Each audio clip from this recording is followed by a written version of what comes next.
자, 상권 분석입니다.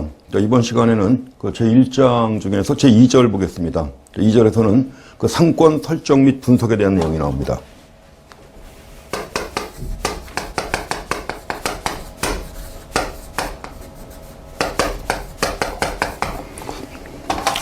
자, 우리가 지난 시간엔 주로 상권의 개념을 중심으로 해서 봤고, 그 다음에 상권 조사에 대해서 살펴보셨는데, 이번 시간에는 그 상권 설정과 상권 분석이 나옵니다. 가장 핵심적인 내용들 포함되어 있습니다. 먼저 그 상권 설정의 요소가 나와 있습니다.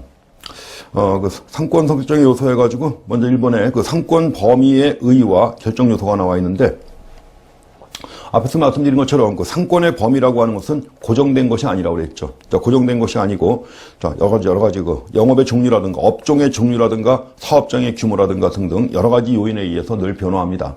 그 뭐 새로운 그 대형 건물이 들어서거나 아파트 단지가 새로 들어서거나 하면 당연히 상권은 달라지는 거죠. 그리고 또 한 가지 그 상권의 범위는 점포의 규모에 비례해서 커지는 것이 일반적이다 하는 것도 말씀을 드렸죠. 그래서 대형 점포가 들어서게 되면 그만큼 상권의 범위가 넓어지게 됩니다. 그럼 이제 이런 걸 통해서 볼 때 우리가 상권을 결정하는 요인이 무엇인가 하는 거 지금 대략 말씀을 드렸는데 그 세세하게 그 상권의 결정 요인이 무엇인가 하는 것을 한번 확인해 보시겠습니다. 가볍게 보시면 됩니다. 자, 상권의 결정 요인 해가지고 첫 번째는 업종의 종류가 있습니다. 업종입니다. 우리가 업종하고 업태 항상 구분하셔야 되는데 업태라고 하는 것은 뭐죠? 백화점이냐, 편의점이냐, 카테고리 킬러냐, 슈퍼마켓이냐 이런 거 얘기하는 게 바로 업태죠. 그러니까 영업 방법, 영업 전략, 판매 방법 얘기하는 겁니다. 흔히 영업 형태 얘기하는 거죠. 반면에 업종이라고 할 때는 뭐예요? 판매하는 상품의 종류가 뭐냐고 하는 겁니다. 이게 뭘 파느냐 하는 거죠. 뭘 파느냐 해가지고 이걸 우리가 업종이라고 하는 겁니다. 그래서 업종의 종류에 따라서 역시 상권의 범위가 달라집니다. 물론 업태에 따라서 달라집니다. 업종뿐만 아니라 업태에 따라서도 상권의 범위가 달라지지만 업종에 따라서 달라집니다. 그래서 서비스업인지 외식업인지 등등 업종에 따라서 상권의 범위가 달라진다는 겁니다. 그리고 또 한 가지 업태에 따라서도 역시 상권의 범위가 다르게 형성된다는 거, 그 점 하나 확인하시고. 다음에 두 번째로 점포의 규모도 영향을 미친다고 그랬죠. 점포의 규모에 따라서 또 시설의 고급화 정도에 따라서 상권의 범위가 달라지게 됩니다. 자, 규모가 크면서 또 시설이 고급화될수록 상권의 범위가 넓어진다는 거 확인하시면 되겠습니다. 자, 다음에 세 번째로 경영 전략입니다. 자, 경영자의 경영 자세 및 영업 및 판촉 전략에 따라 상권은 확장되기도 하고 축소하기도 한다는 거, 뭐, 충분히 이해가시겠죠. 그래서 영업 전략에 따라서 또 달라집니다. 그래서 만약에 경영자가 적극적인 판촉 활동, 적극적인 경영 전략을 실시하게 되면 상권의 범위가 확대가 되는 겁니다. 다음에 그 상권에 영향을 미치는 또 한 가지 중요한 여러 가지 물리적인 요소가 있습니다. 그래서 물리적인 요소 해가지고 뭐 산이라든가 하천, 철도 같은 그 자연 지역물이 있는데 되게 그 자연 지역물들 여기 나와 있는 산이나 하천이나 철도, 도로 같은 것들은 상권을 나누는 대표적인 요소가 됩니다. 상권을 크게 완전히 나누죠. 그래서 우리가 역의 경우에도 뭐 역광장도 북역이냐 남역이냐 구분하는 게 있는데 되게 북역, 남역 상권이 완전히 갈라집니다. 그래서 자연 지역물들은 상권을 분할하게 되는 대표적인 요소가 된다는 것이고 또 이 대형 시설물들도 역시 상권을 분할시키는 중요한 요소가 됩니다. 학교라든가 공공건물, 운동장 이런 그 대형 시설물이 상권을 갖다가 분할시키는 요소가 된다는 거. 자, 또 한 가지는 그 도로 상태도 굉장히 영향을 미칩니다. 그러니까 도로망의 연계 상태. 도로가 얼마나 연결이 잘 되는지, 또 도로의 폭이라든가, 뭐 중앙분리대 신호등 같은 것들, 이런 것들이 상권에 영향을 미친다는 거 확인하시기 바랍니다. 자, 그래서 우리가 상권의 결정 요인해 가지고 지금 업종과 업태, 점포의 규모와 시설의 고급화 정도, 또 경영 전략이 적극적인지 아니냐 하는 거, 그 다음에 또 여러 가지 물리적인 요소 얘기했는데, 자, 또 한 가지가 있습니다. 뭐가 있죠? 중심 방향이라는 게 있죠. 도심이나 역 등 사람들이 몰려드는 방향인데 어느 쪽이냐, 모이는 방향이 어느 쪽이냐에 따라서 상권 범위가 달라집니다. 그래서 일반적으로 중심 방향 쪽으로 볼 때는 상권이 좁아집니다. 반면에 중심과 반대 방향 쪽으로는 상권이 넓어진다는 거, 그것도 한번 확인하고 지나가시기 바랍니다. 자, 다음엔 두 번째 이제 상권을 설정해야 합니다. 내가 이제 점포를 내고자 할 때 먼저 할 일이 상권을 설정하는 거죠. 상권을 정하는데 어디까지를 갖다가 이제 상권을 할 것이냐 해가지고 상권을 설정합니다. 거기에 자 상권 설정의 절차는 물론 이제 대상 사업의 종류에 따라서 업종과 업태에 따라 또 정밀도에 따라 차이가 있습니다. 업종과 업태에 따라 그리고 또 그 정밀도에 따라 차이가 있습니다. 그렇지만 이제 일반적인 그 절차가 나오죠. 그래서 일반적인 절차 나오는데 그거 한번 순서대로 확인하시기 바랍니다. 제일 먼저 상권을 설정할 때는 10,000분의 1 또는 5,000분의 1 지도를 준비합니다. 10,000분의 1이나 5,000분의 1 정도 지도. 그래야만 이제 여러 가지 위치나 이런 것들이 좀 정확하게 나오죠. 그래서 지도를 준비한 다음에 나름대로 계획 지점을 갖다가 이제 마킹을 해요. 계획 지점을 갖다 표시한 다음에 그 다음에 이제 그 영위하고자 하는 사업의 업종과 업태를 갖다 고려해가지고 가상적인 기본 상권의 반경 범위를 그려놓습니다. 컴퍼스 갖고 하는 거예요. 원형으로. 우리가 보통 앞에서도 1차 상권 하면은 반경 500m, 그 다음에 그 밖에, 2차 상권이 형성된다고 했는데, 마찬가지로 여기서도 나름대로, 업종과 업태를 갖다 고려해가지고 가상적인 기본 상권의 반경 범위를 갖다가 그려놓습니다. 이건 원형이 되겠죠, 당연히. 원형이 될 것이고, 그 다음에 이제 가상적인 기본 상권의 범위가 그려진 상태에서 여러 가지 그 대형 시설물들이 있단 말이에요. 상권을 분할시키는 여러 가지 산이라든가 하천, 철도 또 대형 시설물이 있기 때문에 이런 걸 감안해가지고 현실적인 상권 범위를 조정해야 합니다. 상권을 분할하는 요소의 경우에는 그걸 제외시키고 나머지만 또 상권을 갖다 확대시키는 경우에는 그거 포함해가지고 이제 현실적인 상권 범위를 조정합니다.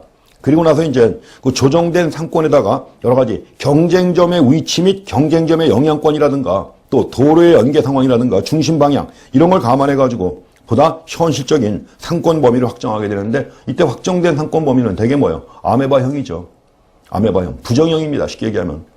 앞에서는 원형이었지만 자 가상적인 기본 상권의 반경 범위는 원형이었지만 이제 조정된 현실적인 상권 범위는 아메바 형태가 됩니다. 그러나서 이제 거기 상권 범위 내에 속하는 여러 가지 행정구역 단위의 인구수라든가 보통 세대수 갖고 얘기를 하죠. 그 다음에 이제 사업체 수라든가 여러 가지 산업 통계 지표 같은 이런 자료를 입수해가지고 상권의 규모를 나름대로 자 수치로 계량화합니다. 자, 이런 절차입니다. 그래서 상권 설정의 절차도 그렇게 해서 한번 순서 확인하시기 바랍니다. 예전에 한번 나왔던 겁니다. 그것도 꽤 오래전입니다만 그 순서가 한번 나왔던 거고 실제로 상권을 설정할 때 이렇게 해야 됩니다. 그래서 자 절차 한번 체크해 주시고요. 자 다음에 이제 상권 설정의 방법입니다. 그 상권의 설정 방법 해가지고 거기 몇 가지가 나와 있습니다. 거기 단순 원형 상권 설정법. 두 번째로 실사 상권 설정법이 있고요. 앙케이트를 이용한 상권 설정법. 또 고객 리스트를 통한 상권 설정법 해가지고 자 현장에서 많이 쓰는 겁니다.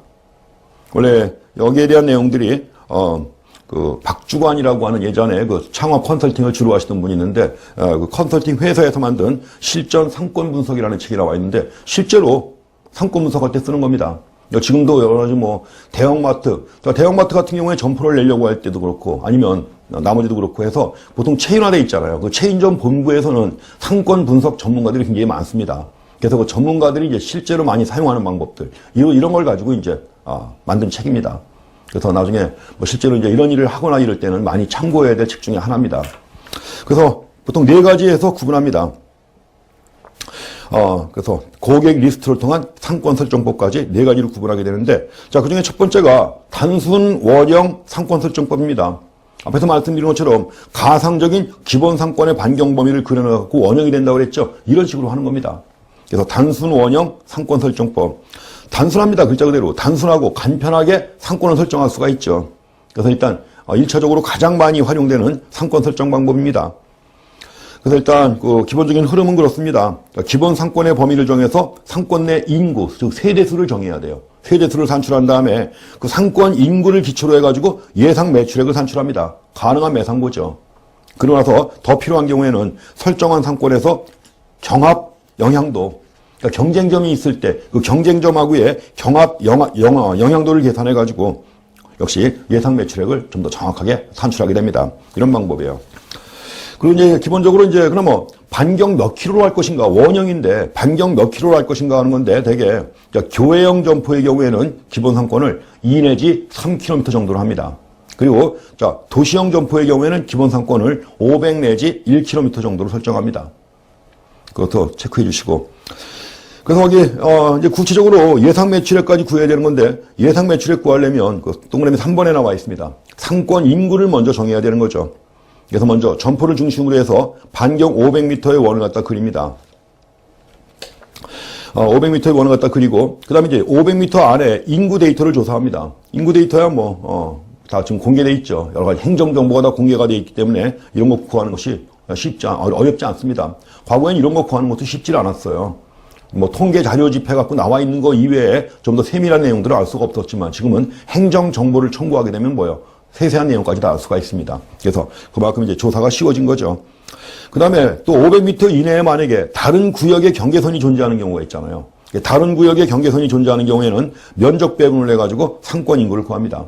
그런데 상권을 차단하거나 상권을 분할하는 이런 요소가 있는 경우도 있죠. 뭐 아주 폭이 넓은 도로가 있다거나 이럴 때는 상권이 나눠지기 때문에 이런 걸 이런 걸 고려해가지고 면적 배분을 해요. 가지고 상권 인구를 다시 조정합니다. 그래서 자 이런 식으로 해가지고 상권 인구를 조사한 다음에 상권 인구 1인당 매출액을 조사하는 겁니다.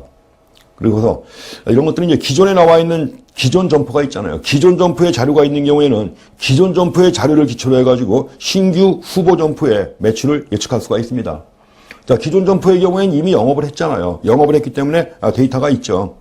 가지고 이제 이걸 기초로 해가지고 상권 인구하고 상권 인구 1인당 매출액을 구할 수가 있습니다. 그래서 여기 상권 인구 1인당 매출액 나와 있죠. 어떻게 하면 될까요? 기존 점포의 1년 평균 매출액 나누기 반경 내 상권 인구 해가지고 자 상권 인구 1인당 매출액 구할 수가 있습니다. 이렇게 해가지고 하고 그 다음에 이제 경합 영향도를 갖다 산출한다고 했는데 그 네 번째 나와 있는 게 바로 그겁니다. 경합 영향도를 산출할 때 어떻게 할 것이냐. 자 기존 점 A하고 신규 점 B를 중심으로 해가지고 반경 500m의 원을 갖다 그립니다. 그리고 중복되는 부분이 있죠. 중복되는 부분에 주소지를 확인해서 다시 면적을 분배합니다. 면적을 분배한 다음에 자 각각의 경우 인구 데이터를 산출합니다. 그래서 중복되는 부분의 인구를 갖다 구하는 거죠. 그리고 나서 이제 상권 인구 전체에 대한 중복 부분의 인구 비율을 산출합니다. 그리고 또 산출한 상권 인구의 1.3배를 두 점포가 평균적으로 나눈다고 가정합니다. 이게 보통 이제 현장에서 전문가들이 흔히 쓰는 방법이에요. 그래서 자, 산출한 상권 인구의 1.3배를 두 점포가 나눈다고 가정을 해가지고 절반 정도의 비율을 기존 점포 A의 경합 영향도로 평가하는 겁니다. 이렇게 해갖고 자, 단순 원형 상권 설정 방법인데 사실은 이에 대한 세부적인 내용은 아주 꽤 오래전에 한번 나왔던 겁니다. 꽤 오래전에 나왔었고 뭐 근래엔 나오지 않았습니다. 그래서 아마 이번 시험에도 별로 이렇게 나올 거라고 생각은 안 하는데 그래도 참고로 자, 가장 많이 사용하는 단순하기 때문에 또 간편하기 때문에 가장 많이 사용하는 방법이기 때문에 그렇게 한번 좀 체크해 주시기 바랍니다. 자, 순서대로 본다면 어떻게 합니까? 첫 번째는 고객 분포 조사에 기초해 가지고 기본 상권 범위를 정합니다. 도시형 점포의 경우 반경 500 내지 1km 정도.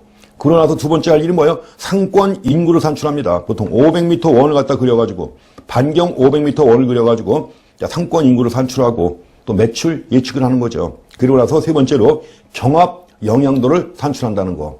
이런 순서로 해가지고 상권을 설정하는 방법입니다. 자, 그다음에 이제 두 번째는 실사 상권 설정법이 있는데 실제 조사하는 거예요. 자, 실제 조사해가지고 상권을 설정하는 방법입니다.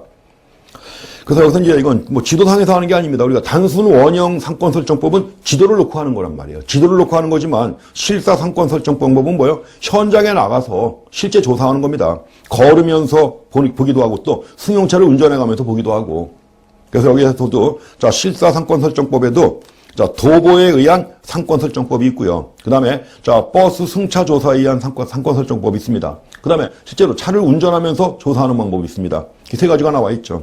거기 뭐 특징도 나와 있습니다만 뭐 세세하게 나오지는 않습니다. 이거는 원래 가장 기본적인 내용이 하나이기 때문에 내용은 들어갔습니다만은 실제 시험에서는 아직까지는 거의 취급을 안 했습니다. 그래서 실사 상권 설정법에 도보에 의한 상권 설정법이 있다는 거. 그리고 도보에 의한 상권 설정법의 이점은 그 디귿에 나와 있죠. 자, 디귿 보시게 되면 걷다 보면 안 보이던 것이 많이 보입니다. 그래서 이제 보이지 않는 구석구석을 살필 수 있다는 장점이 있습니다. 그 다음에 두 번째가 이 버스 승차해가지고 조사하는 방법입니다. 그래서 나름대로 이 방법이 또 유용한 경우가 있죠. 예컨대 도시형 역이라든가 도시형 역 앞 입지에 유용한 방법이에요. 그래서 역 앞에 버스터미널 같은 것들이 있을 때 아주 좋은 방법 중에 하나가 바로 버스 승차 조사하는 겁니다. 이 보시고. 그 다음에 또 한 가지 세 번째가 실주행 조사하는 방법이죠. 운전해 가면서 이제 여러 가지 파악하는 방법입니다. 여기서도 몇 가지 그 특징이 있지만 크게 중요한 건 아니니까 뭐 시간 여유가 있을 때 한 번 정도만 확인하시기 바랍니다. 그리고 거기 실주행 조사할 때 상권 설정법에서 디귿과 리을에 나온 내용이 있죠. 자, 그건 한번 읽어보시기 바랍니다. 그 다음에 이제 기타 상권 설정법 해가지고 앙케이트를 갖다 이용한 방법하고 고객 리스트를 이용한 방법이 있다고 그랬습니다. 앙케이트라는 게 뭐죠? 설문조사하는 겁니다. 설문조사. 그래서 앙케이트에 의한 상권 설정법 해가지고 자, 점포를 찾아온 고객에 대해서 직접 물어보는 겁니다. 직접 물어본 다음에 조사하고 그 결과를 갖다가 집계 분석해서 상권 설정에 활용하는 방법이죠. 그래서 여기서도 이제 SAS 같은 방법도 있고 해서 나왔는데 그냥 이런 방법이 다 하는 것만 확인하시기 바랍니다. 다음에 고객 리스트를 통한 상권 설정법입니다. 나름대로 이제 어떤 특정 점포의 고객 정보를 활용하는 거예요. 실제 고객 정보를. 그래서 그 고객 리스트를 가지고 자, 상권 설정하는 방법입니다. 이것도 시간과 비용이 절감되겠죠. 시간과 비용이 절감될 것이고 반면에 그 샘플의 신선도가 낮다는 거. 최근 샘플만 구하면 다행인데 그렇지 않은 경우도 있잖아요. 그래서 이런 문제가 이제 한계가 되고 있습니다. 자, 그래서 거기 점포 선정 시 체크 포인트도 나와 있는데 그건 한번 읽어보시기 바랍니다. 실무 같은 경우 중요한 사항이니까 지역을 체크한 다음에 채산성도 체크를 하고 점포 조건도 체크하고 가격도 체크하고 이런 것들을 해봐야 되는 겁니다. 자, 그래서 그 상권 설정법 나와 있는데 그건 다른 파트에 비하면 크게 중요한 분야는 아닙니다. 그러니까 간단하게 어떤 방법이 있고 어떤 특징이 있는가 하는 것만 가볍게 확인하시기 바랍니다.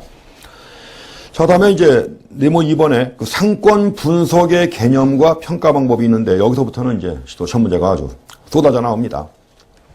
자, 먼저 그 상권 분석을 합니다. 그 상권 분석을 할 때는 크게 두 가지로 구분해야 돼요. 뭐냐면 기존 점포에 대한 상권 분석이 있고요. 그 다음에 새로 내려고 하는 신규 점포에 대한 상권 분석이 있습니다. 이 두 가지에 대한 내용이 시험에 굉장히 많이 나왔어요. 그래서 여기 상권 분석은 일반적으로 기존 점포에 대한 상권 분석과 신규 점포에 대한 상권 분석 구분하여 실시한다 나와 있죠. 그것도 확인하시고. 그리고 여기서 기존 점포에 대한 상권 분석의 경우에는 기존 점포니까 이미 뭐예요? 점포 내부 자료가 있잖아요. 점포 내부 자료가 있을 뿐만 아니라 그 기업 내 2차 자료가 있기 때문에 이걸 이용해서 실시하면 되는 겁니다. 그렇기 때문에 이미 있는 데이터예요. 이미 있는 실제 데이터죠. 이걸 가지고 하기 때문에 따라서 그 뒤에 나온 말, 시험 문제 여러 번 나왔던 얘기인데, 자, 기존 점포에 대한 상권 분석이 신규 점포에 대한 상권 분석보다 더욱 상세하고 보다 정확하게 분석될 수 있다는 거 시험에 여러 번 나왔던 문항입니다. 그래서 아무래도 데이터가 충분하니까 더 상세하고 보다 정확하게 분석될 수 있는 거죠. 그렇게 확인하시고. 그럼 이제 먼저 기존 점포에 대한 상권 분석 나오는데 이것도 수도 없이 많이 나오는 내용들입니다. 거기 기존 점포의 상권은 점포 내부 자료와 과거의 기타 다른 목적으로 수행된 조사 자료가 있을 거 아니에요. 이런 기업 내 2차 자료입니다. 그래서 기존 점포에 대한 상권 분석을 할 때는 기업 내 2차 자료 같은 이런 걸 이용해서 측정할 수가 있습니다. 또 기타 여러 가지 또 2차 자료가 있죠. 그 정부가 만든 인구 통계 자료, 여러 유통연구소가 발표한 자료 같은 것들, 여러 가지 그 협회에서 만든 자료 같은 것들이 있잖아요. 그러니까 이런 것들을 이용해서 상권 분석을 하는 겁니다. 그다음에 또 한 가지 그 기존 점포의 경우에는 신용카드 이용 고객과 현금 사용 고객의 주소를 이용해 가지고도 상권을 용이하게 추정할 수가 있습니다. 그리고 또 한 가지 이은 보시게 되면 다 시험 문제 나왔던 얘기들이니까 한 번씩만 읽어보고 지나가세요. 이은은 1차 상권, 2차 상권 및 한계 상권은 아래 나와 있는 2차 자료에 근거해 가지고 추정될 수가 있습니다. 자, 첫 번째는 뭘까요? 자, 1차, 2차 한계 상권의 추정입니다. 그런데 첫 번째는 특정 구역 내 고객들의 각 점포에서의 상품 구입 빈도하고 또 고객의 평균 구매량이나 구매액이 있죠. 그다음에 세 번째로 특정 구역 내 자사점포 고객 중에 신용카드 보유자의 비율, 지금이야 신용카드 다 갖고 있지만 예전에는 또 이렇지 않았기 때문에 이것도 중요한 기초 자료가 됐던 겁니다. 그렇지만 이제 세 번째 나온 얘기는 글에는 의미가 없죠. 자, 그래서 결국 특정 구역 내 고객들의 각 점포에서의 구입 빈도, 또 평균 구매량이나 구매액, 이런 걸 가지고 1차, 2차 한계 상권을 추정할 수가 있습니다. 자, 또 한 가지 기업은 이제 2차 자료를 가지고도 이제 하지만 2차 자료 가지고 충분한 결론을 내지 못하는 경우에는 1차 자료를 수집해야죠, 불가피하게. 그래서 기업은 이제 1차 자료의 수집을 통해서도 상권 규모를 결정할 수가 있습니다. 이럴 때 이제 차량 조사법이라든가 소비자 조사법을 이용해 가지고 상권의 범위를 정할 수가 있습니다. 그래서 거기 뒤에 얘기가 나왔습니다만 한번 읽어보시고. 어쨌든 간에 중요한 것은 상권 규모가 시간대에 따라 변할 수 있다는 건 늘 염두에 둬야 되는 겁니다. 상권의 범위 크기는 늘 변화한다는 걸 염두에 두고서 상권 분석을 행한다는 거. 그래서 지금까지 본 내용들이 다 기존 점포에 대한 상권 분석입니다. 기업 내 2차 자료, 기타 여러 가지 다른 목적으로 수행된 2차 자료가 있기 때문에 이걸 근거로 해가지고 상권 분석을 행합니다. 그러니까 그만큼 결과도 정확하고 상세할 수가 있는 거죠. 자, 다음에 이제 신규 점포에 대한 상권 분석입니다. 자, 신규 점포에 대한 상권 분석을 할 때는 이제 이게 데이터가 없잖아요. 데이터가 없기 때문에 이제 다 조사를 해야 됩니다. 그래서 크게 보면 자, 신규 점포에 대한 상권 분석을 할 때 뭘 분석할 것인가 하는 건데 크게 세 가지가 있습니다. 크게 세 가지가 있는데 첫 번째는 뭐죠? 상권 내 재반 입지의 특성입니다. 상권 내 재반 입지의 특성, 입지. 따져봐야 되고, 두 번째는, 소비자의 특성도 중요하죠. 소비자 또는 고객의 특성도 중요합니다. 그 다음에 세 번째는 뭐예요? 그 지역의 경쟁 구조가 또 중요하죠. 얼마나 경쟁이 치열한지 아닌지. 크게 세 가지를 갖다가 분석합니다. 다시 한번 얘기합니다. 신규 점포에 대한 상권 분석을 행할 때 세 가지. 상권 내 재반 입지의 특성과 두 번째로 소비자 또는 고객의 특성과 세 번째로 경쟁 구조를 갖다 분석합니다. 그리고 각각을 분석할 때 어떤 내용을 세부적으로 볼 것인가 하는 건데 다음 페이지 표로 만들어져 있죠. 그 표에 나와 있는 내용은 한번 읽어보시기 바랍니다. 그래서 먼저 입지의 특성이에요. 상권 내 재반 입지의 특성인데 입지와 관련해가지고는 여러 가지 인구 통계, 자연 경계, 그 다음에 접근성 같은 것들, 도시계획이라든가 법 행정적 특기사항 같은 것들이 있죠. 이런 것도 다 입지 특성의 분석이에요, 이런 것들은. 또 상권 내 대형 건축물이라든가 이런 거, 교통 유발 시설이 있는지, 이런 것들이 다 상권 내 입지 특성 분석에 포함됩니다. 그 다음에 이제 소비자 특성이라고 할 때는 뭐예요? 배후 상권의 고객, 또 직장 고객, 유동 고객 구분해가지고 파악합니다. 배후 상권에 거주하는 고객, 그 다음에 주변에 근무하는 직장인 또는 학생 고객, 그리고 나서 유동 고객 있죠. 이렇게 구분해가지고 파악하는 것이고, 그 다음에 이제 경쟁 구조를 갖다 분석할 때는 위계별로 경쟁 구조 분석할 필요도 있습니다. 위계별로. 우리가 위계가 뭐였죠? 지역, 지구, 지점이 있었죠. 또 지점도 1차, 2차, 3차 있었잖아요. 그렇죠? 이런 식으로 해가지고, 위계별 경쟁 구조 분석을 하고, 또 업태별, 업태 내 경쟁 구조 분석도 포함됩니다. 그리고 나서 잠재적 경쟁 구조 분석이라든가, 또 경쟁인지 보완인지 관계도 따져야 돼요. 경쟁인지 보완인지. 원래 우리가 경쟁처럼 보이지만 양립하는 경우도 있단 말이에요. 그렇기 때문에 이게 경쟁인지 보완인지 관계를 잘 분석해 봐야 됩니다. 마지막으로 또 한 가지, 수요를 측정합니다. 충분한 수요가 있는가. 이런 것들이 다 신규 점포에 대한 상권 분석을 할 때 포함되는 내용이에요. 점포를 새로 낸다는 거, 참, 이거 진짜 커다란 아주 리스크를 갖다 부담하는 거 아니에요. 거액을 들여가지고 점포를 내는데, 이런 것들 다 세세하게 다 분석을 해보고 조사해 봐야 되는 겁니다. 그래야만이 그만큼 실패 가능성이 줄어드는 거예요. 크게는 세 가지입니다. 입지의 특성, 소비자 특성, 경쟁 구조 분석 나옵니다. 이 내용이 뒤에 가면 또 다른 데서 언급이 됩니다. 일단 여기서 그래서 신규 점포에 대한 상권 분석에 이런 것이 포함된다는 거. 다음에 보실 내용은 신규 점포에 대한 상권 분석 방법이에요. 신규 점포에 대한 상권 분석 방법 해가지고 크게 세 가지로 구분합니다. 그리고 각각의 방법 안에 어떤 세부적인 내용이 포함되는지 이게 아주 무지하게 잘 나옵니다. 또 나올 겁니다. 계속 나오고 있는 거예요. 먼저 서술적 방법하고 규범적 모형하고 확률적 모형이 있습니다. 세 가지가 있는데 서술적 방법에 해당하는 것이 뭐가 있냐면 체크리스트법, 또 애플바움의 유추법이 있고요. 그 다음에 현지조사법, 비율법이 있습니다. 네 가지 기억하시기 바랍니다. 서술적 방법이에요. 이 서술이라는 말은 서술한다, 영어다가 서술적 방법이라고 되어 있는데 이걸 다른 말로 기술적이라고도 합니다. 기술적 방법이라고도 하죠. 그래서 기술조사한다고도 나와요. 시험 문제 나올 때는. 기술조사한다. 이 기술이라는 말이 기술한다는 얘기예요. 데스크립티브. 이 말입니다. 그래서 보통 기술이라는 말 나오면 이게 테크니컬 생각하기가 쉬운데 그게 아닙니다. 기술적 또는 서술적이라고 하면 데스크립티브예요. 그래서 이렇게도 용어를 씁니다. 체크리스트법, 유추법, 현지조사법, 비율법이 있다. 다음에 이제 규범적 모형이 있는데, 규범적 모형. 이거는 연역적으로, 논리적으로, 이론적으로 만든 거예요. 이론적으로. 어떤 데이터 가지고 한 게 아니라 그 연역적 방법에 의해서 논리적인 추론을 거쳐가지고 만들어진 그런 이론입니다. 그래서 이런 걸 규범적 모형이라고 그래요. 노머티브한 모형. 여기에는 대표적인 것이 크리스톨라의 중심지 이론이 있고요. 또 한 가지가 레일리의 소매 중력 법칙이 있습니다. 또 소매 중력 법칙뿐만 아니라 이제 수정 소매 중력 법칙이라든가 이런 것들 다 여기 포함되는 거예요. 규범적 모형입니다. 다음에 세 번째가 확률적 모형이 있는데, 자, 확률적 모형에는 가장 대표적인 것이 데이빗 허프의 모형이 있고요. 그 다음에 원래 허프의 모형이라든가 기타 확률적 모형이 기초하고 있는 게 루스의 공리예요. 루스의 공리이기 때문에 루스 모형 또는 루스 공리도 확률적 모형의 가장 기초가 되는 겁니다. 그 다음에 또 MNL 모형이 있고 MCI 모형이 있습니다. 또 이거 말고도 여러 가지 뭐 수정 허프 모형이라든가 이런 것들이 있는데 다 확률적 모형에 해당되는 겁니다. 그래서 1차적으로 자, 크게 구분하시는 게 상당히 많이 나오니까 크게 구분하는 문제 확인하시기 바랍니다. 여기에 대한 세세한 내용들이 이제 뭐 애플바움의 유축법이니 중심지의 이론, 소매의 인력 법칙, 뭐 허프 모형 등등 요 세부적인 내용들 볼 건데 이제 여기서 시험 문제가 무지하게 나옵니다. 그래서 이런 것들은 좀 자세히 볼 겁니다. 그 다음에 또 한 가지 그 상권 분석에서 최근에는 그 GIS를 이용한 상권 분석이 많이 행해지고 있습니다. 그래서 최근 들어와가지고 특히 과거에는 안 나왔던 건데 2012년 이후에 GIS에 대해서 시험 문제가 무지하게 많이 나오고 있습니다. 자, GIS가 뭐죠? Geographic Information System입니다.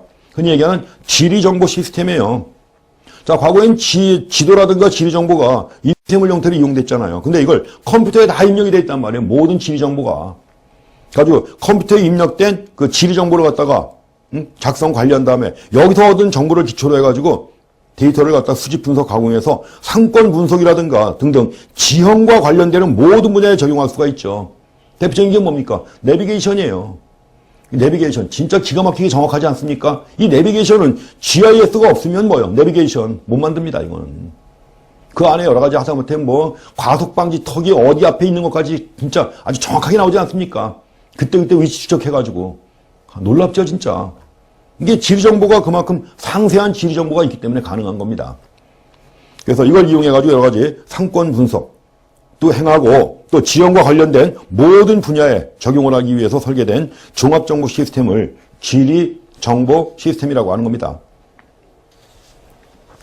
그래서 지리정보 시스템 해가지고 또 니은에 나온 얘기인데 니은에 나온 얘기도 처음에 많이 나왔던 얘기예요. 그럼 최근에는 똑같은 문장인데 여러 번 반복해서 나옵니다.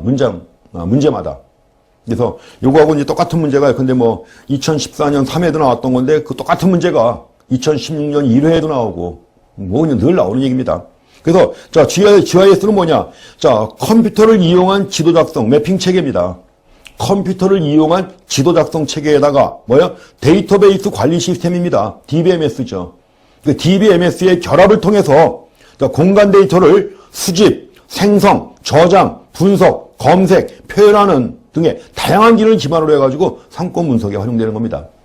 자, 컴퓨터를 이용한 지도 작성 체계와 데이터베이스 관리 시스템의 결합을 통해서 공간 데이터를 기반으로 해가지고 상권 분석을 하는 겁니다. 자, 이것이 GIS다 하는 거 봐주시고. 실제로 지금 이제 GIS를 이용한 것이 많이 개발되어 있습니다.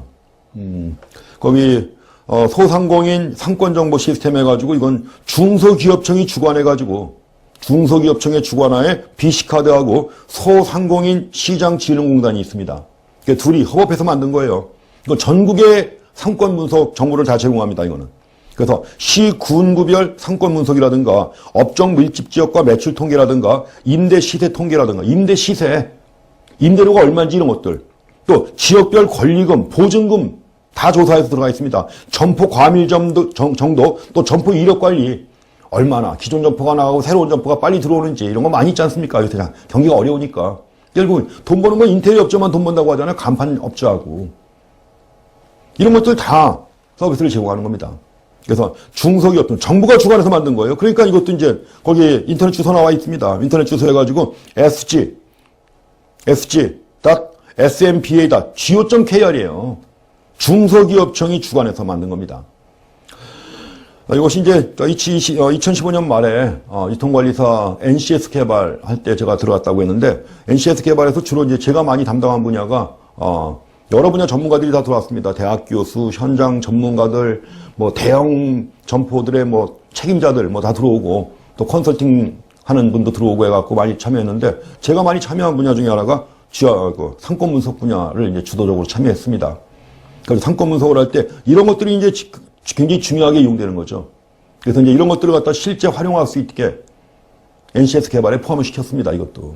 그래서 여기에 대한 세부적인 그 GIS의 실제 활용 내용 같은 것들도 앞으로 이제, 왜냐면 일하고 훈련하고 자격을 연계시키는 거니까 실제 상권 분석에서 중요한 게 이런 것들 이용해야죠, 이제. 그래서 시험 문제도 이제 계속 또 나올 거고, 또, 자, 실제 훈련에서도 이런 것들을 이용하는 게 포함이 됩니다. 그래서, 자, GIS를 갖다 활용하는 시스템 중에서 가장 대표적인 것이 소상공인 상권정보 시스템입니다.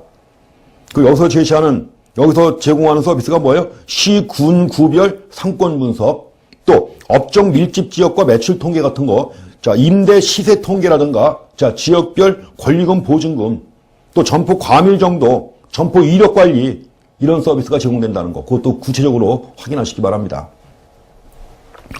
자, 그다음에 또 한 가지는 그 서울시가 만들어서 운영하는 건데, 우리 마을 가게 상권 분석 서비스입니다. 우리 마을 가게, 골목 상권까지 다 들어가요. 그래서 이거는 인터넷 주소가 그래요. 골목.서울.go.kr입니다. 가지고 서울특별시가 영세 상인이나 예비 창업자 등의 실제 사용자의 편의를 고려해서 만든 거예요. 당연히 기반은 GIS죠. GIS를 기반으로 운영되는 상권 정보 및 상권 분석 시스템이 우리 마을 가게 상권 분석 서비스입니다. 골목. 그 다음에 이제 영리 목적으로 만들어진 게 또 있습니다. 영리 목적으로 만들어졌지만 뭐 대표적인 게 두 가지예요. 현재는. 한 가지가 나이스 비즈맵이라는 게 있습니다. 나이스 비즈맵 co.kr이죠. 가지고 이건 이제 나이스 비즈맵 상권 분석 서비스는 시장과 고객에 대한 분석 데이터베이스입니다. 그러니까 분석 데이터베이스를 구축해서 지역과 업종을 기반으로 해가지고 다양한 데이터를 제공하고 있습니다. 또 한 가지가 지오비전이 있습니다. 지오비전 해가지고 인터넷 주소는 bizanalysis.geovision.co.kr입니다. 그래서 이거는 SK텔레콤하고 현대카드 같은 경우 카드 이용 정보가 엄청날 거 아니에요. 그렇죠? 또 SK플래닛이라든가 부동산 114가 거버넌스를 구축한 다음에 점포 개발에 필요한 실 데이터예요. 실 데이터를 수집하여 제공하고 있습니다. 그래서 GIS의 활용 내용 봐주시고 자, 다음은 그 상권 분석 기능이 나옵니다. 자, GIS를 이용해서 뭘 할 수 있는가 하는 거예요. 가지고 거기에 GIS는 고객의 인구 통계 정보, 구매 행동 등을 포함하는 지리적 데이터베이스입니다. 지리적 데이터베이스. 그렇기 때문에 이걸 통해서 자, 표적 고객 집단을 파악하고 자, 표적 고객 집단을 파악할 수 있습니다. 또 상권의 경계선을 추정하는 데 사용할 수가 있습니다. 근데 2015년에 시험에 나올 땐 그렇게 나왔습니다. 틀린 걸 고르시오 해가지고 예컨대 자, 소매 점포의 매출액을 업종별 소매 점포의 매출액을 입지별로 추정하는데 사용할 수 있다. 이런 말이 나왔는데 자, 업종별 소매 점포의 매출액을 입지별로 추정할 수 있다. 가능합니까? GIS 가지고 이건 지리정보란 말이에요. 지리정보기 때문에 뭐예요? 자, 매출액을 입지별로 추정하는 데는 사용할 수 없죠. 그래서 이제 그런 문제가 또 나온 적도 있고 그렇습니다. 가장 최근에. 자, GIS라고 해서 맞는 건 아니죠. 할 수 있는 게 있고 없는 게 있죠. 그래서 자, 소매 점포의 매출액을 추정하는데 사용할 수 없습니다. 이럴 때는 그런 것들 한번 나왔었는데 확인하시고요. 자, 다음에 이제 그 상권 입지 분석의 주요 이론입니다. 이제 여기서 이제 시험 문제 제일 많이 나오는 거예요. 상권 입지 분석의 주요 이론. 그래서 크게 이제 서술적 방법 먼저 보고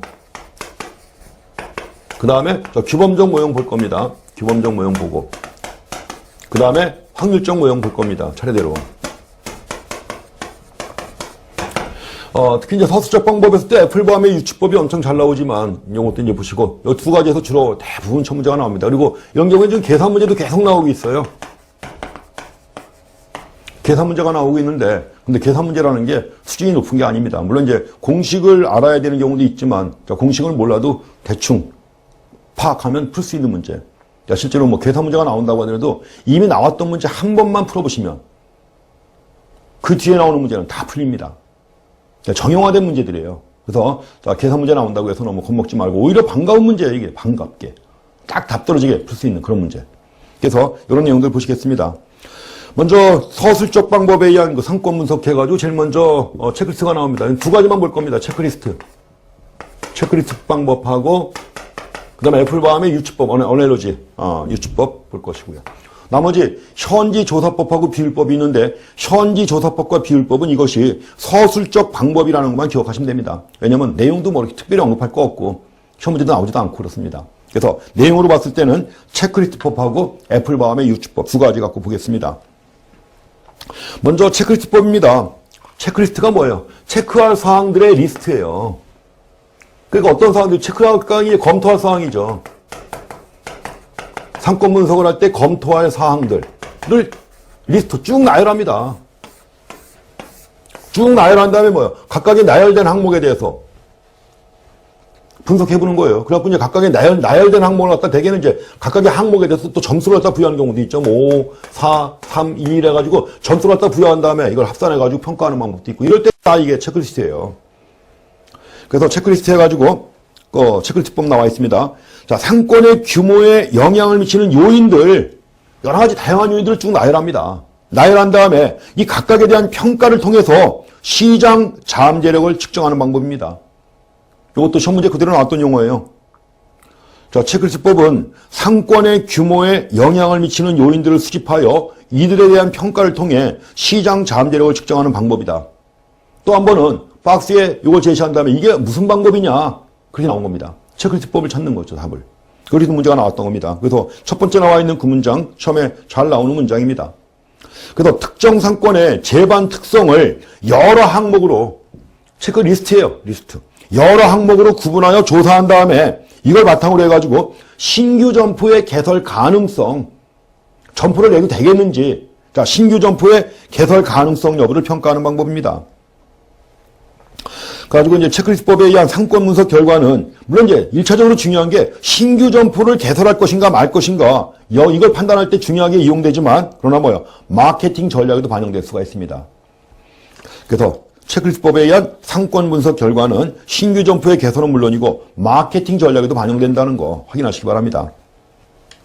그럼 여기서도 이제 자, 체크리스트를 갖다 작성해야 되는데 그럼 체크리스트 안에 어떤 내용이 포함될 것인가 하는 거예요. 여기서도 크게 세 가지가 있습니다. 자, 상권 범위에 영향을 미치는 요인을 크게 세 가지로 구분합니다.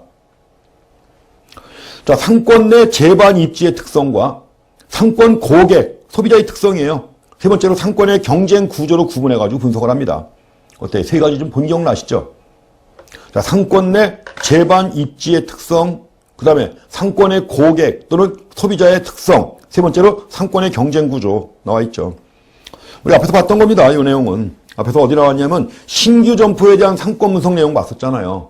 그러니까 신규 점포에 대한 상권 분석 내용 크게 세 가지 구분해서 좀 여러 가지 봤었죠. 그 내용하고 같은 겁니다. 마찬가지 또 조사하려고 하는 내용이 똑같은 거죠. 체크할 사항이 그게 지금 중요한 겁니다. 그래서 거기도 자, 체크리스트법의 조사 내용 해가지고 크게 세 가지입니다. 상권 내 입지의 특성에 대한 평가예요. 입지의 특성이니까 뭐예요? 행정구역 상황, 또 행정구역별 인구 통계, 또 도로 및 교통의 특성, 그 다음에 상권 내 도시계획이라든가 법적, 행정적 특기 사항이 있는 경우 있죠. 또 상권 내 산업 구조라든가 소매시설의 변화 패턴, 또 대형 건축물이라든가 교통 유발시설 이런 것들은 입지의 특성에 포함되는 거예요. 그 다음에 상권 내 고객 특성이라고 했는데 고객을 세 가지로 구분했죠. 뭐예요? 배우 상권의 고객하고 직장 또는 학생 고객하고 유동 고객 세 가지 구분해가지고 특성을 분석합니다. 그래서 자, 상권의 경쟁 구조인데 자, 현재 영업하고 있는 경쟁업체에 대한 분석, 또 앞으로 점포 개설을 준비하는 업체도 경쟁업체로 분석을 해야 되는 겁니다. 이렇게 해가지고 자, 상권의 경쟁 구조 분석을 해요. 이런 데 대한 내용들을 갖다가 세분화해가지고 체크리스트를 만든 다음에 각각에 대한 평가를 통해서 자, 시장 잠재력을 측정합니다. 이런 방법이 체크리스트법이에요. 거기 체크리스트법의 장단점이 나와 있습니다. 가장 쉽게 사용할 수 있는 방법이죠. 장단점도 당연히 시험에 나왔던 겁니다. 그래서 자, 일단 이해하기 쉽고 사용하기가 용이하다. 또 비용이 아주 적게 든다는 겁니다. 또 체크리스트를 갖다가 뭐 중간에 수정할 수 있죠. 수정할 수 있다는 유연성도 있습니다. 장점입니다.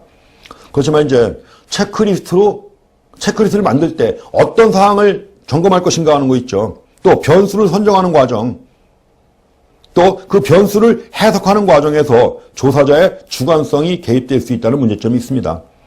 자, 사실은 그 체크리스트를 작성하고 변수를 선정하는 것은 지금은 어느 정도 표준화된 것들이 많이 나와 있어요. 표준화된 것들이 여러 가지 협회라든가 뭐 GIS까지 제공되는데 이런 데서 나온 게 있습니다. 그래서 그런 걸 활용하면 되는데 중요한 건 뭐냐면 각각의 변수를 갖다가 지금 조사자가 보고 판단해야 되는 거 아니에요. 판단할 때 당연히 뭐예요? 주관이 개입될 수밖에 없겠죠. 이런 점이 이제 문제점 내지는 한계로 지적이 됩니다. 그래서 체크리스트법은 그렇게 간단하게 이제 보시면 되겠고요. 그렇지만 간단한 내용이긴 하지만 시험에는 꾸준히 나왔던 내용입니다. 자, 다음에 보실 내용이 시험에 아주 잘 나오는데 유추법입니다. 유추법. 애플바움의 유추법입니다. 두 번째 보실 내용이.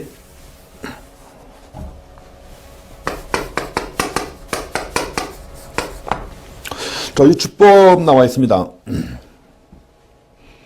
거기 유추법이라고 할 때는 하버드 경영대학원의 교수였던 윌리엄 애플바움이 개발한 방법이에요. 실제 많이 쓰는 겁니다. 그래서 유추법이라고 하는데 유추법이라는 게 뭐예요? 아날로그예요. 아날로그. 아날로그 메소드 해가지고 나와 있는 거죠. 그래서 이것도 유추법을 또 아날로그 메소드로 다르게 번역해가지고 누군 또 이것다가 유사 분석법인가 이렇게 얘기해요. 유사 분석법. 이렇게도 처음에 나온 적이 있습니다. 유추법 얘기하는 거예요. 영어로 아날로그 메소드라고 되어 있죠. 그래서 유추법 얘기합니다. 그래서 새로운 점포가 위치할 지역에 대한 판매 예측이에요. 매출액을 예측하는 겁니다. 내가 새로 내려고 하는 점포에 예상 매출액을 갖다 구하는 겁니다. 이럴 때 쓰는 방법이 바로 유추법입니다. 그래서 B번에 가장 기본적인 아이디어 나왔습니다. 유추법은 자사의 신규 점포하고 내가 내려고 하는 점포하고 특성이 비슷한 유사 점포를 갖다가 선정하는 겁니다. 가지고 그 유사 점포의 상권 범위를 추정한 결과를 자사의 신규 점포에 적용하는 거예요. 이래가지고 신규 입지에서의 매출액, 이게 상권 규모죠. 그 매출액을 측정할 때 이용되는 방법이다. 이것도 시험 문제 그대로 여러 번 나온 얘기입니다. 자, 일단 신규 점포와 특성이 비슷한 유사 점포를 선정하여 그 유사 점포의 상권 범위를 추정한 결과를 자사의 신규 점포에 적용하여 자사 신규 입지에서의 매출액을 측정할 때 이용하는 방법이다 하는 거. 그렇게 확인하시고요. 유추법에서 사용하는 기법 중에 하나가 CST 맵 기법이라는 게 있습니다. CST 맵 기법. 그래서 여기 이번에 유추법에서 상권 규모를 정하는 경우에요. 일단 상권 규모를 정해야죠. 상권 범위를 추정을 해야 됩니다. 상권 범위를 추정한 다음에 상권 규모를 갖다가 이제 파악을 해야 되는데 이럴 때 쓰는 방법이 자사 점포를 이용하는 고객들의 거주지를 개략적인 거주지예요. 그래서 자사 점포를 이용하는 고객들의 거주지를 지도상에 표시합니다. 점으로 표시해요. 그리고 자사 점포를 중심으로 서로 다른 거리에 동심원을 그려보는 거예요. 동심원을 갖다 그려가지고 시각적으로 파악하는 방법인데, 그러니까 이런 규모의 상권 규모 측정 방법을 CST 맵 기법이라고 합니다. CST가 뭐냐면 커스터머 스포팅이라고 해요. 커스터머 스포팅이라고 해가지고 이걸 예전에 과거에는 일본 교과서나 이런 데서 이걸 우리말로 번역할 때 한자로 쓴 거죠. 한자로 번역해가지고 이걸 커스터머 스포팅을 고객 전표라고 해서 번역한 적이 있습니다. 고객 전표.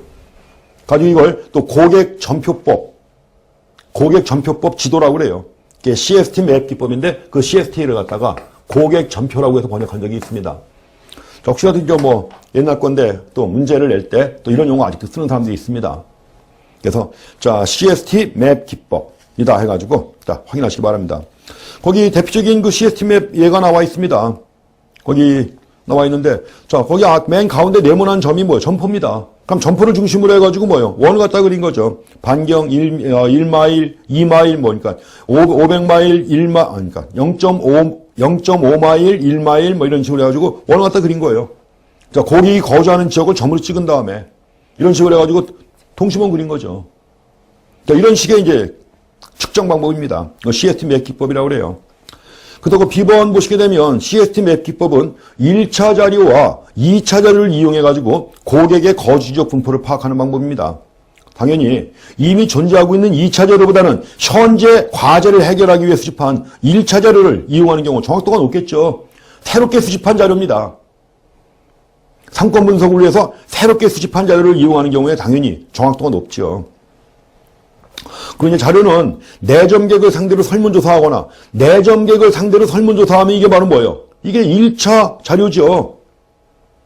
그것도 첫 번째 굉장히 많이 나왔던 얘기입니다. 내점객을 상대로 설문조사해서 얻은 자료가 있다. 그럼 이게 뭐예요? 1차 자료입니다. 또 기존에 고객 충성도 프로그램을 이용하여 수집한 2차 자료를 사용할 수도 있습니다. 그리고 표본수가 클수록 객관적 결론을 도출할 수가 있죠.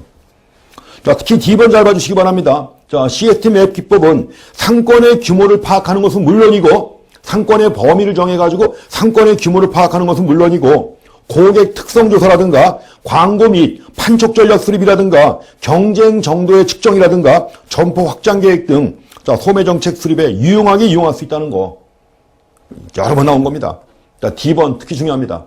CST 맵 기법을 어디에 이용할 수 있는가 하는 거. 물론 제일 중요하게 여기서 현재 목적은 뭐예요? 상권의 규모를 파악하는 거지만 이거 말고도 다양한 용도에 이용할 수 있다는 거. 그 점 확인하시기 바랍니다. 거기 순서가 나와 있습니다. 유추법에 의한 상권 분석 절차가 제일 먼저 할 일은 뭐예요? 유사 점포를 선정합니다. 다음에 유사 점포의 상권 범위를 결정해요. 그 다음에 그 구역의 1인당 매출액을 구합니다. 마지막으로 내 신규 점포의 예상 매출액을 갖다 구하는 겁니다. 이런 절차입니다. 그리고 먼저 유사 점포를 선정하는데, 자, 유사 점포를 선정할 때는 내가 내려는 신규 점포하고 점포의 특성과 고객의 쇼핑 패턴, 고객의 사회 경제적 인구 통계적 특성에서 유사한 기존 점포를 선정합니다. 그 기존 점포를 갖다가 유사 점포라고 하는 거예요. 어넬로그 스토어라고 합니다. 그 다음에 이제 유사 점포의 상권 범위를 1차 상권하고 2차 상권 나눠서 범위를 정합니다.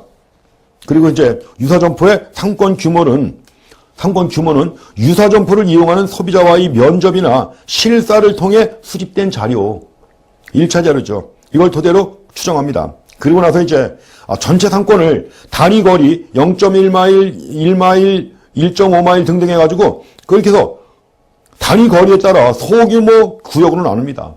그러고 나서 이제 각각의 구역 내에서 유사 점포가 벌어들이는 매출액을 그 구역 내 인구수로 나눠가지고 각 구역 내에서 1인당 매출액을 구하는 겁니다. 그러고 나서 이제 마지막으로 예상 매출액 구하는 거죠.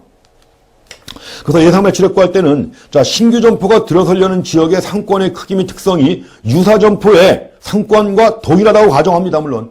자, 처음부터 이런 가정하에서 하는 거죠. 그래가지고 예상 상권 입진의 각 구역의 인구 수에다가 유사 점포의 1인당 매출액을 구해가지고 각 구역마다 예상 매출액을 구합니다. 그래서 결국 신규 점포의 예상 총 매출액은 각 구역에서의 예상 매출액을 다 합친 다음에 구해집니다. 자, 이렇게 해가지고 이제 나중에 또 조정하고 확정하는 겁니다. 이렇게 해가지고 자, 유추법에 의한 상권 분석 절차도 꼭 확인하셔야 되고요. 자, 다음에 유추법의 평가입니다. 자, 유추법은 신규 점포의 상권 분석뿐만 아니라 기존에 있는 점포도 상권 분석을 가끔 해봐야 돼요. 상권에 변화가 있는지 없는지. 왜냐면 그래야만 자, 상권 분석 결과라는 게 뭐예요? 판매 촉진에도 이용된다 그랬잖아요. 광고나 이런 데도. 그럼 당연히 상권이 바뀌었는데 바뀐 걸 모르고 고객이 오지 않는 지역에다가 광고할 필요가 없는 거죠. 그래서 자, 유추법은 신규 점포의 상권 분석뿐만 아니라 기존 점포의 상권 분석에도 적용할 수 있다는 거 확인하시고요. 또 한 가지, 유추법은 실제 소비자의 쇼핑 패턴을 반영한다. 적용하기가 쉽다는 겁니다. 그리고 조사자의 계량적 경험과 주관적 판단을 함께 필요로 한다는 거. 그 말도 주의하시기 바랍니다. 시험 문제 몇 번 나왔던 얘기예요. 조사자의 계량적 경험과 주관적 판단을 함께 필요로 한다는 거. 자, 다음에 거기 박스 안에 신규 점포의 예상 매출액을 추계할 때 시장 점유율법이 있습니다. 근데 그 시장 점유율법도 지금까지 4번인가 출제가 된 거예요. 시장 점유율법.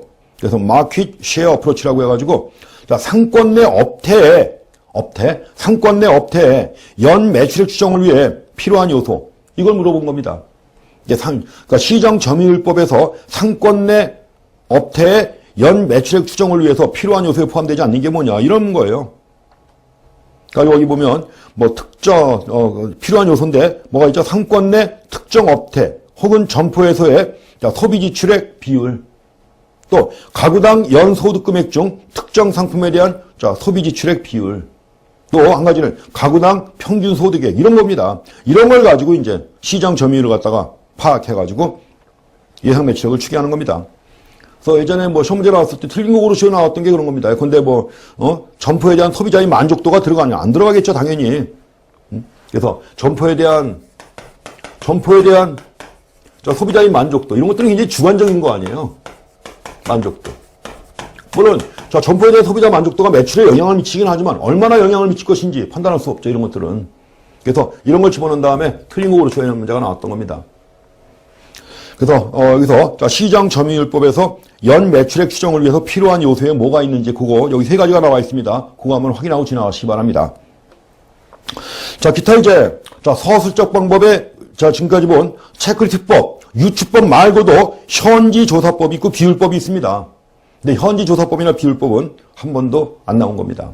그렇기 때문에 자, 이거는 그냥 지나가시겠습니다. 자, 이제 이어서 보실 내용이 이제 당연히 이론 모형이에요. 규범적 모형 나옵니다. 그래서 그 규범적 모형과 확률적 모형은 다음 시간에 이어서 공부하시겠습니다. 자, 수고했습니다.